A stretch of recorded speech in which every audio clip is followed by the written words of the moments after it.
Welcome to If This Bar Could Talk, a podcast about bartenders and the stories they have to tell, as well as the storied history of cocktails, spirits, and bars. I'm Blair Beavers, and here's your host, Leanne Sims. So our guest tonight is Shea Bainbridge from Two Truths and Denmark on High and Omega Bakery, right? Mm-hmm. Did I leave anything out? I also work at Ace of Cups. Oh, I didn't know that. I do. Okay. Well, you're all over the place. I am. How do you have time for all that? I don't. Ask my friends. They don't see me. How long have you been a bartender? Off and on for longer than I should have been. Why? I was 20 when I started. So. Oh, how did that work out? Because sometimes when you're the server and the bartender leaves, you have to step in and man the ship. I see. Uh-huh. So what days are you where? I'm at Ace of Cup during the days. Okay. And I do help in cleaning and maintenance and formerly more bartending and like daytime management stuff, but I've really stepped back from that to pursue more craft cocktail bartending. I'm just there to be helpful to the owner, Marcy Mays, who I adore, and to make sure that Ace of Cup stays a profitable business as long as I can help with. And then I'm at Two Truths on Friday, and I'm at Denmark on Wednesdays and Saturdays. Okay. And Omega Bakery is there. delicious. It is just from fill-in to time. So when you're there, do you eat like 100 pepperoni rolls? Because that's what I would do. Oh, I've been pregnant and working there, and she has a rule that you can eat whatever you want when you work. So I have eaten so many. That's amazing. I've fought people over the pepperoni rolls when they come out of the oven. Yeah. They're I can see why. good. They're fantastic. Yeah. Oh my gosh. Even after they've gotten cold and you reheat them, they're still delicious. Everything from Omega is That has fantastic. absolutely nothing to do with cocktails. It's but true. They're delicious. They are. And it's a quick Omega. plug from Omega. Omega Everybody should eat at Omega. Amy's a fantastic baker. So you also are doing a really fun new thing with the folks at the table. Tell us about that. Yes. I have a new pop-up coming up on February 5th. So it's a small riff off of the first one, which also thank you both for coming. Absolutely. It's great. We enjoyed it.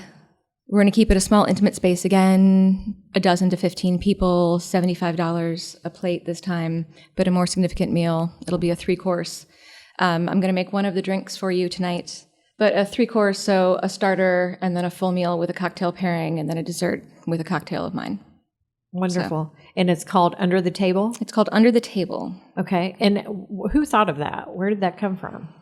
It was a brainchild of between Jen Marlette and Sarah McGlenn. Sarah, if I mispronounced your name, I apologize.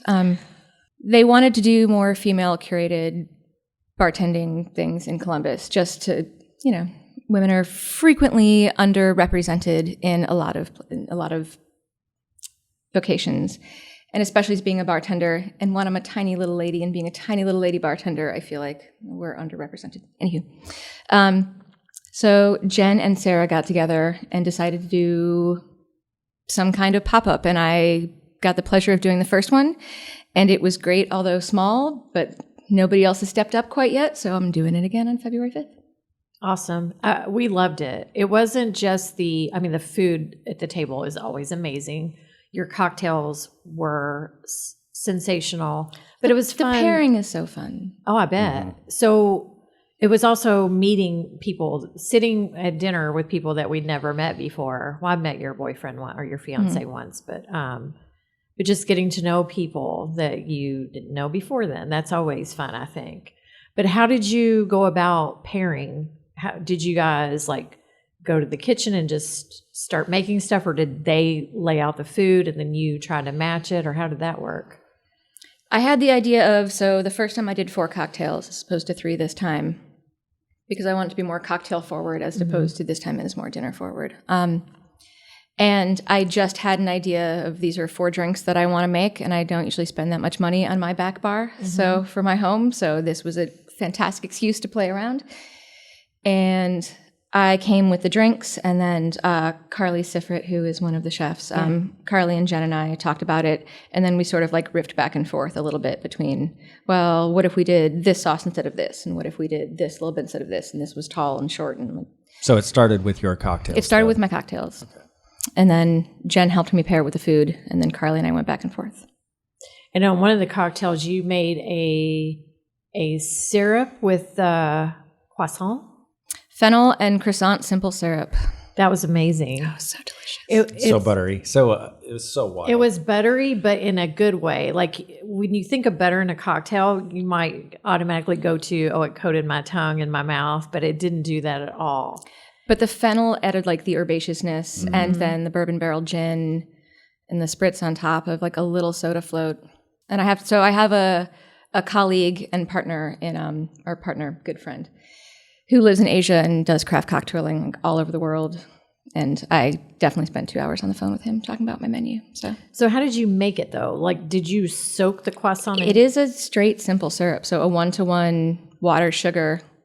I just started adding fennel and dry stale croissants. Stale is good because you don't want to add too much water. And it is that simple. It is 4 ingredients. Boil until desired consistency. And then you just strain it and voila. It's delicious. Incredibly simple. Yeah. But it would be, I would love to use it with so many other things. Like I would love to put it on a bread pudding. I would love to put it on a skirt steak. I would love to put it on, it was so I could good. see that. Yeah, it was delicious. So that was a really fun event. We enjoyed it very much. So how do people get tickets to Under the Table? Last time I was in charge, but to make it more seamless this time, it's all Under the Table. So you go to the website and you look up events. Okay. And the next one is February 5th. February 5th. At 7 o'clock. 7 o'clock. Okay. And what's their website? It is The Table. Thetable.com. Mm-hmm. All right, listeners. So $75. It's a great, great value. Are you going to do parting gifts this time as well? I am. I haven't decided what that'll be yet. Okay. Maybe more simple syrup. It'll be still some sort of tasty takeaway and a fantastic coupon to the table. Okay. To get you to go back and see those wonderful women all again. Oh, I love that place so much.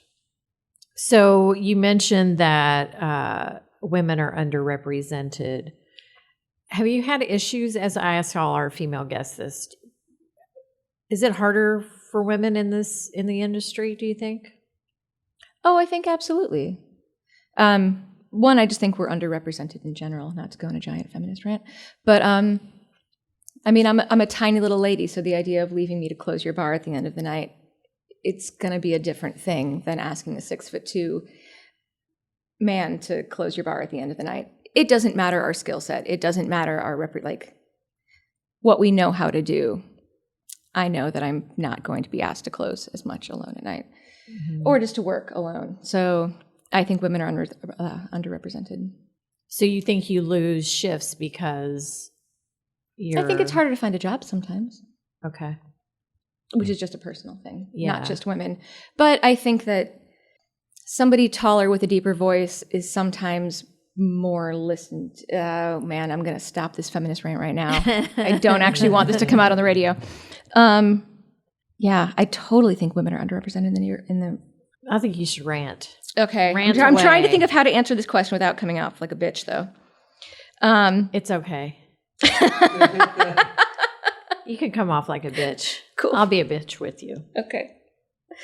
I think women's voices are not heard as loud and as strong as they should be in general in any avenue of life. Of course. Even motherhood. We aren't not listened to as much as we should be, I think. But the alcohol realm and world is by far male dominated. So I'm happy to see my Columbus ladies take it over a little more. Yeah. And I'm happy to be a part of that. Yeah, it's changing a lot. It is. It's Here, fantastic. Everywhere, I think. I'm with everything, I think. But particularly the spirits industry. You're seeing female distillers now, which is awesome. Prize-winning female bartenders, which is also awesome. So I think it's changing. It is great. I hope it changes We for need the more better. equity and all Yeah, of that. for sure. Absolutely. It's not like I think it needs to be female run, just, you know. Well, it needs to be female 50-50. run too. I mean, everything runs on. better if a woman is in charge. We all know that. Let's Oh, be honest. wait, hold on. Just a fact, just stating a fact. All right, so you are going to make a cocktail for I am. us. What are you going to make? This drink does not have a name yet, Oh, but it will be one of the 3 that are paired with my table pop-up. Okay. Awesome. Well, so we're going to take a break right now, and you're going to make us a cocktail. And when we come back, I want to hear some stories that you have. All right. We'll be right back.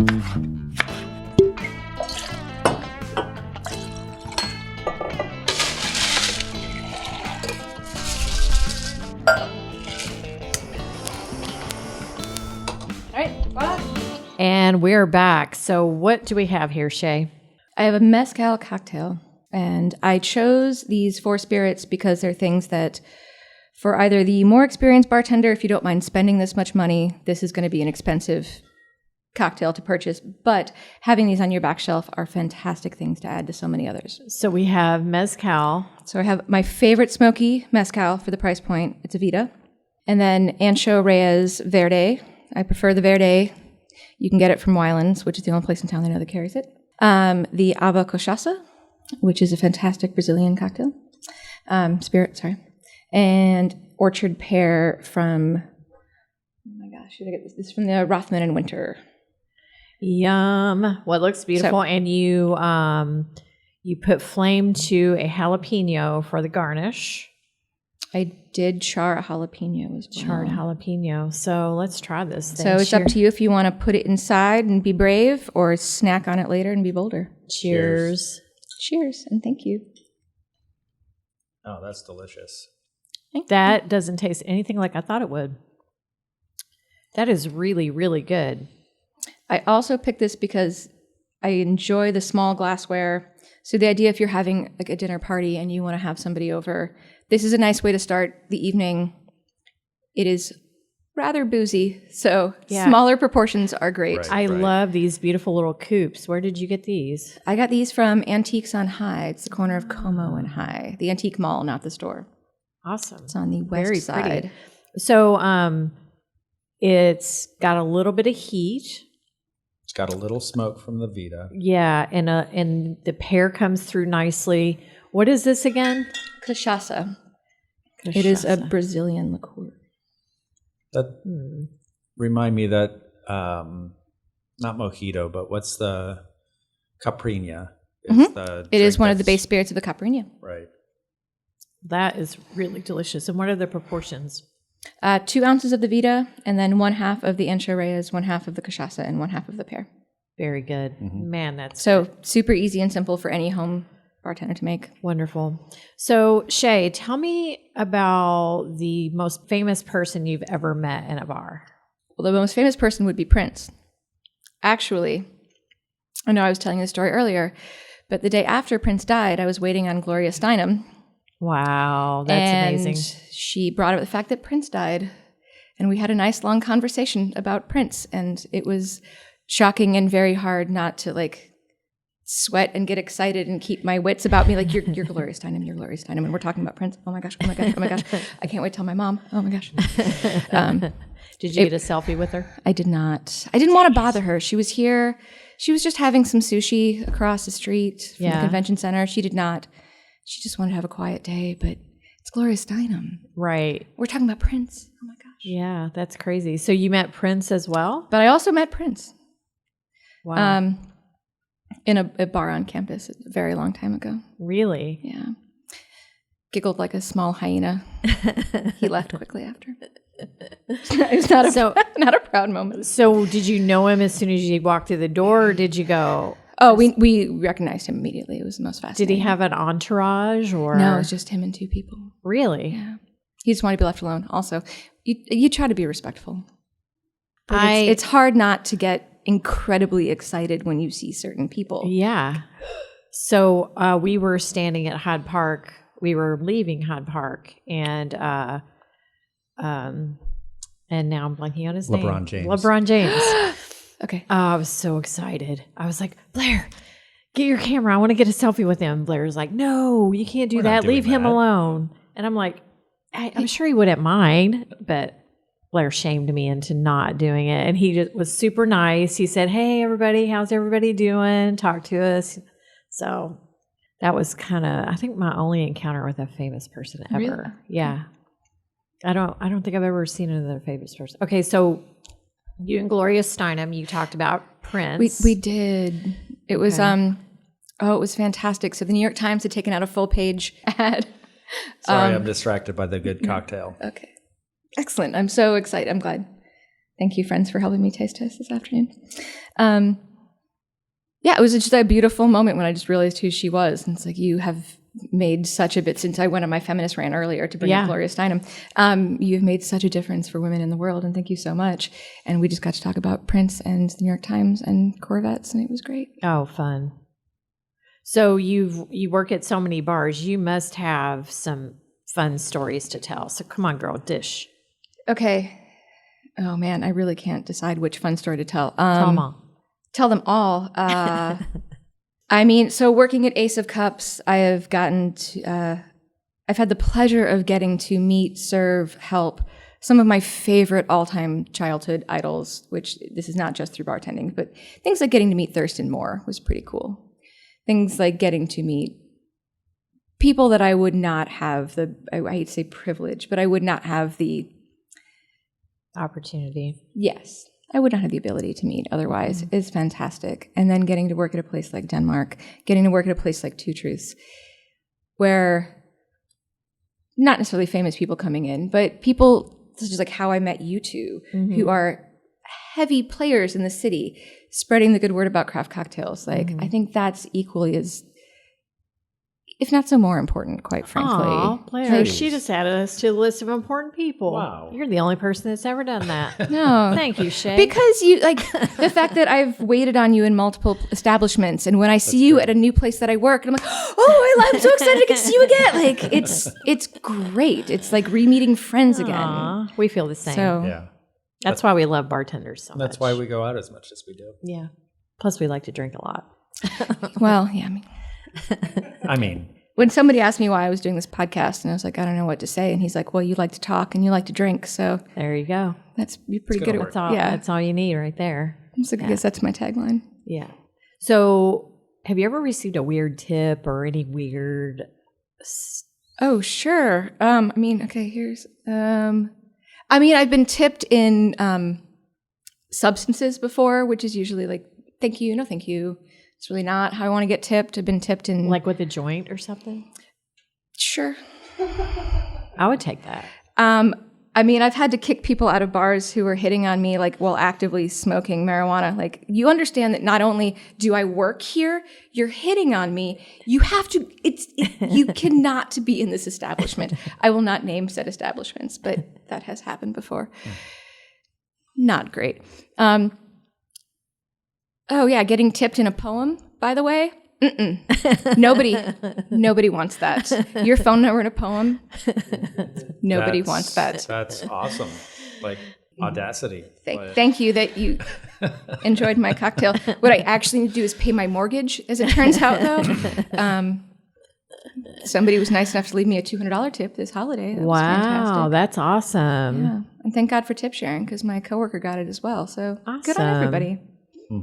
So, did you know this person? Were they a regular, or was it a random Not person? that regular. Really? Aw, that's sweet. That was nice. Kudos to you out there, whoever left know. that $200 tip. Everybody should do that anonymous. at the They holidays. should. Leaving That's little extras is always amazing. nice. I've been tipped in animals. Someone gave me a kitten one time. I didn't want the kitten, but they tried to get me to take the kitten home with them. That's not a tip. It's not a tip. That was weird. That is very weird. Did they just like have it in their pocket? They're like carrying it around at bars? They were trying to get rid of them outside and came in for a drink and tried to offer me a kitten as a tip. Oh, my And I was goodness. like, no, I'm good on the kitten. Thank you. You're like, here's a tip. Get your cat spayed or neutered. Go watch The Price is Right from the 80s. No, I did not take kitten. All right, tell me some more stories. I know you got more in you. Sometimes things happen when you're standing in a bar that you think that nobody will ever believe you. And these two women came into my bar rather intoxicated, fairly early, maybe 4 p.m. Offer them a glass of water. I'm not going to give you a drink, but happy to have you sit and stay, and you're not driving anywhere, and you take care of them. But they both have furry unicorn outfits on. Literally? Big furry, like onesie furry outfits. And they drank their glass of water. And I'm the only person sitting in this bar, so like nobody can watch this. And then they're a couple and they start kissing. And then one jumps on the other one's back and carries the other one out. And then my coworker comes back from the grocery store getting mint or ice or whatever the heck he was getting. And I'm like, am I the only one that just saw the two people? They're like, Shea, that didn't really happen. That was just in your head. No. And they were unicorns? They were unicorns. It was great. I saw a unicorn. I really did. I don't believe it. I mean, you see other like beautiful acts of, there are other less body stories. There's acts of kindness and all sorts of other great things. But see, some of these I'm going to out my coworkers, so I can't because they're going to listen to this. You don't need to name say names. names. Yeah, no. Some of them are going to be obvious. I'm going to be outing my coworkers. It's always great to see your coworkers have a good evening.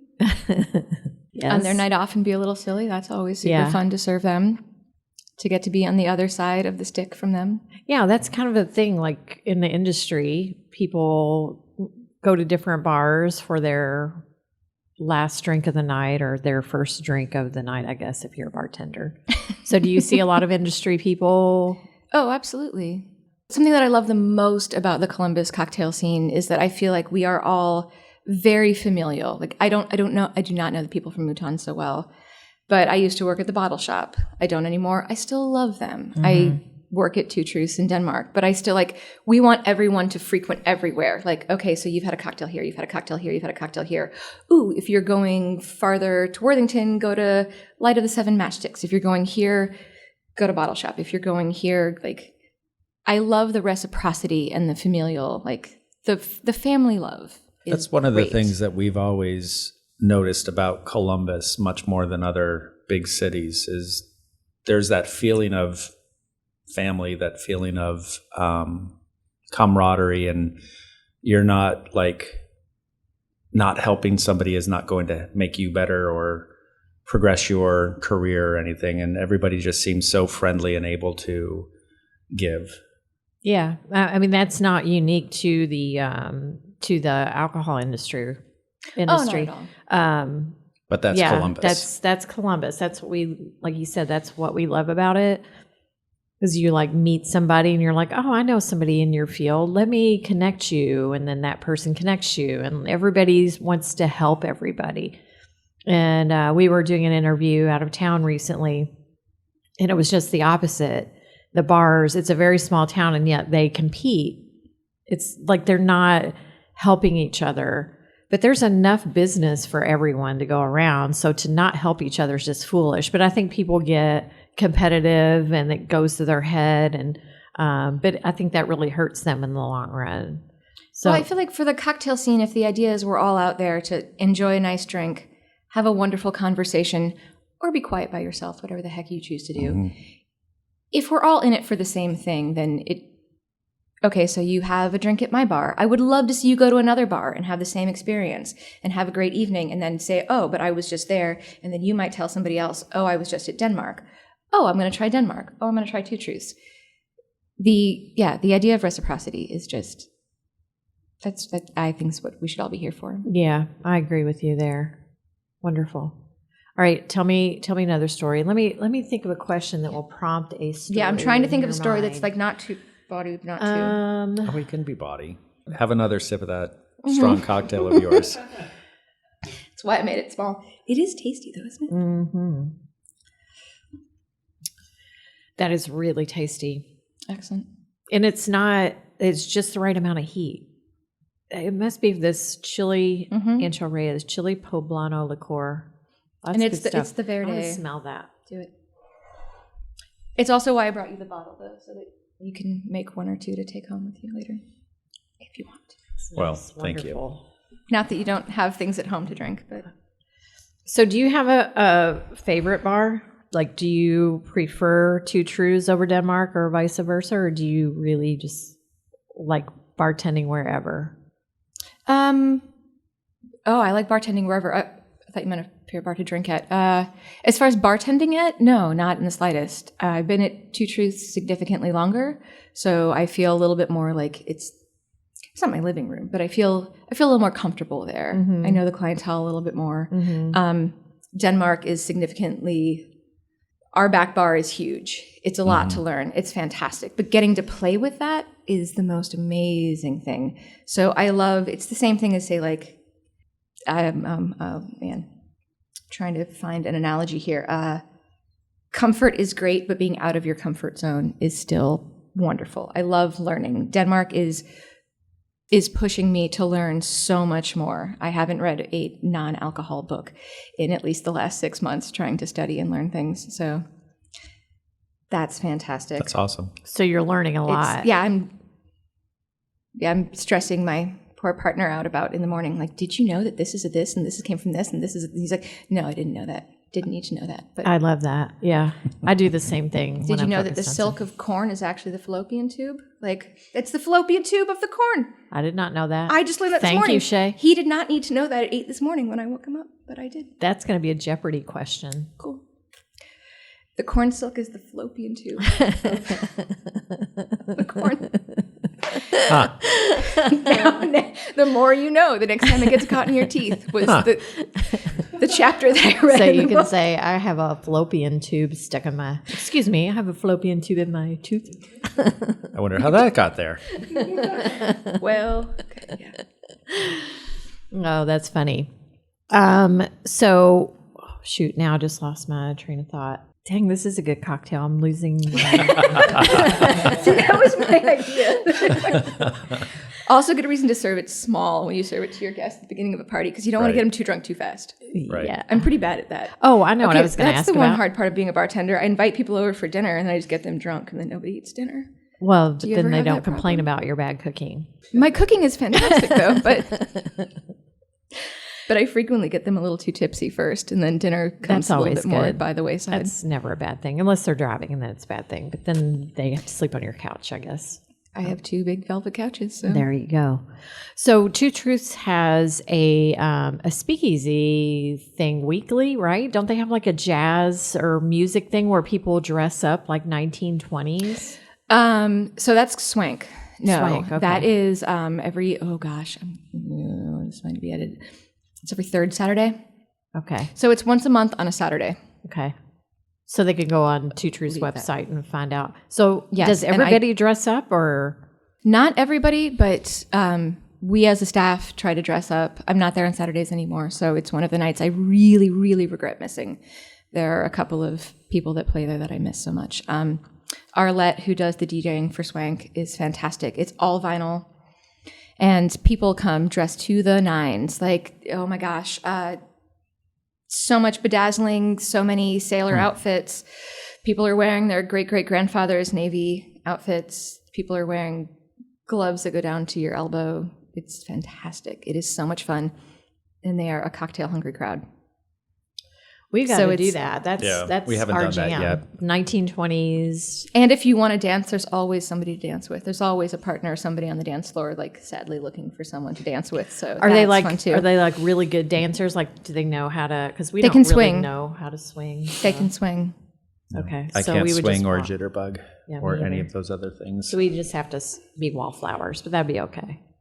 Well, you can watch an old Bugs Bunny cartoon and figure it out, I think. No, he was always doing the jitterbug. Oh, Sorry. Bugs Bunny. Thank you. Yes, this cocktail's going in my head now.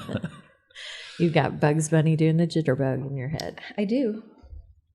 So you're honing your craft I am. constantly. I think that's a common theme in the bartending industry here. Everybody is so into it and serious about it, and just I mean, we're the beneficiaries of that, so we absolutely love it. But I think the level of detail in cocktails is just so amazing. Do you have just so you know, when you go out to drink a cocktail, we think about it a lot. We lay in bed and think of cocktails to make for you. We wake up and make notes to think of cocktails to make for you. And we wing it too, of course, Sure. which is super, super fun. But And then the hard part is naming it. So we should pick a name for this. What do you think? It should be the If I'm This going to Bar name it Could the Talk. podcast. Yeah, the podcast. There you go. Call it the Hansberry. That's a nice name. The Hansberry? That's Greg's, our producer's last name.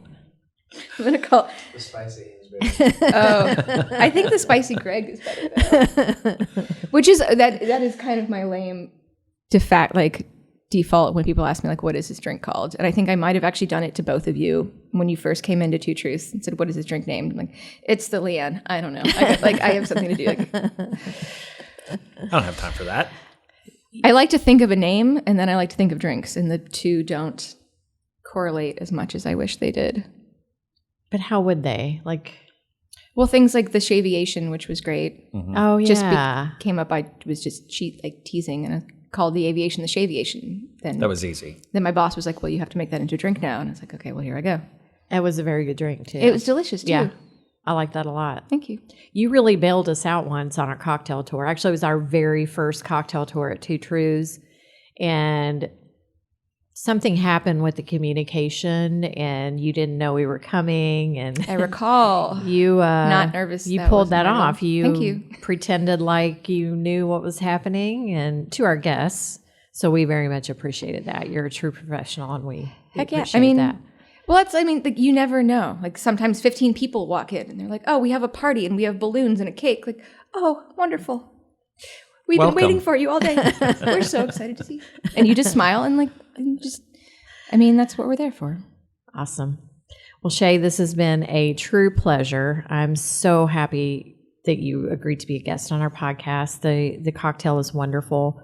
You can get the spicy Hansberry at which bar are you making this for? Denmark or?